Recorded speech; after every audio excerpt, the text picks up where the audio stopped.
उत्तराखंड में पिछले कुछ दिनों से राजनीतिक हलचलें बेहद तेज होती दिख रही हैं। हालात ये हैं कि इस छोटे से सूबे में अगर किसी हलचल की बात भी हो रही है तो वो राजनीतिक हलचल के बारे में ही हो रही है। एक तरफ अपने एआई जनरेटेड वीडियो से नाराज हरीश रावत हैं तो दूसरी तरफ गट्टू के फेर में उलझी बीजेपी है। क्या यह माना जाए कि 27 से पहले बीजेपी की घेराबंदी शुरू हो गई है? सवाल यह भी है कि क्या इस घेरेबंदी का बीजेपी पर कोई प्रभाव पड़ने वाला है? नमस्कार, आप देख रहे हैं खबर उत्तराखंड और मैं हूं आशीष तिवारी।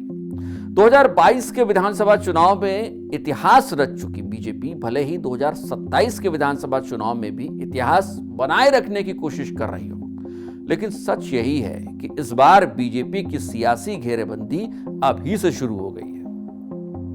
कांग्रेस ने अभी से बीजेपी के इर्द गिर्द ऐसे घेरे बनाने शुरू कर दिए हैं जिनसे बाहर निकलना बीजेपी के लिए आसान नहीं होने वाला है। हालात कुछ ऐसे भी लग रहे हैं जिनमें बीजेपी के चलाए तीर उसके ही पास अब लग रहा है वापस लौट कर आने लगे हैं। दरअसल पिछले विधानसभा चुनाव में जिस मुस्लिम यूनिवर्सिटी को मुद्दा बनाकर बीजेपी ने कांग्रेस के सबसे बड़े चेहरे हरीश रावत को निशाना बनाया था, इस बार उसी मसले को बुनाने की कोशिश बीजेपी कर रही है।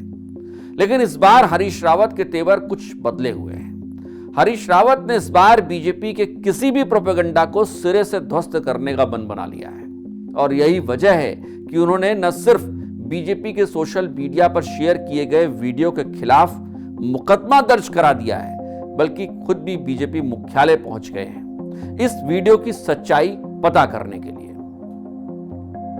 ऐसा लगता है मानो हरीश रावत ने इस पूरे वीडियो वॉर को अपनी संपूर्ण राजनीतिक यात्रा पर एक धब्बे की तरह ले लिया है। संभव है कि हरीश रावत बीजेपी के इस वर्चुअल पॉलिटिकल वॉर से काफी आहत हो और यही वजह है कि हरीश रावत इस मसले पर पीछे हटने को तैयार भी नहीं दिख रहे हैं। हरीश रावत की नाराजगी से लगता है कि उनके लिए यह मसला चुनावी हार जीत से आगे का मसला बन चुका है।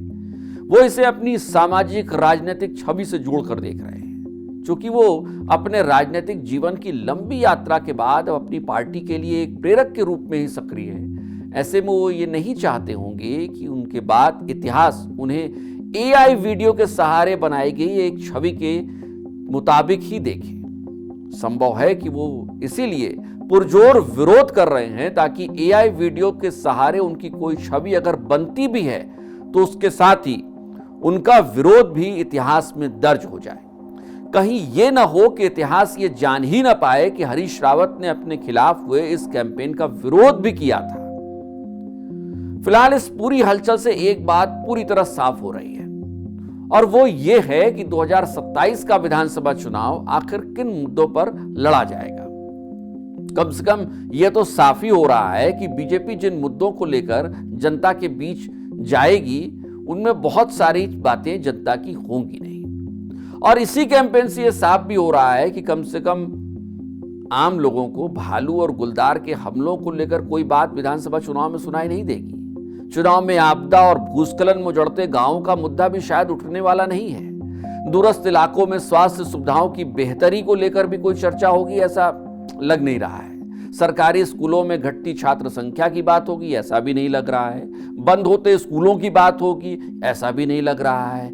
बच्चों को किताबें और कॉपियां देर से मिल रही हैं ऐसा भी इसकी चर्चा होगी ऐसा भी नहीं लग रहा है। तो होगा क्या? होगा यही जो फिलहाल दिख रहा है। एआई वीडियो के सहारे चुनाव लड़े जाएंगे। लैंड जिहाद जैसे मसलों को चुनाव में अहम मुद्दा बनाया जाएगा। अब आखिर में सवाल यह है, बल्कि यह सवाल आपसे है, सीधा सवाल आपसे है कि क्या हरीश रावत को लेकर जिस तरीके से बीजेपी ने एआई वीडियो बनाकर राजनीतिक युद्ध छेड़ा है, क्या वो युद्ध के नियमों के तहत है?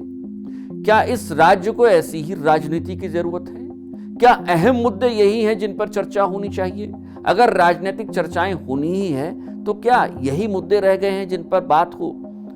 2027 में क्या आपको इन्हीं मुद्दों पर वोट करना है? कमेंट बॉक्स आपके लिए है।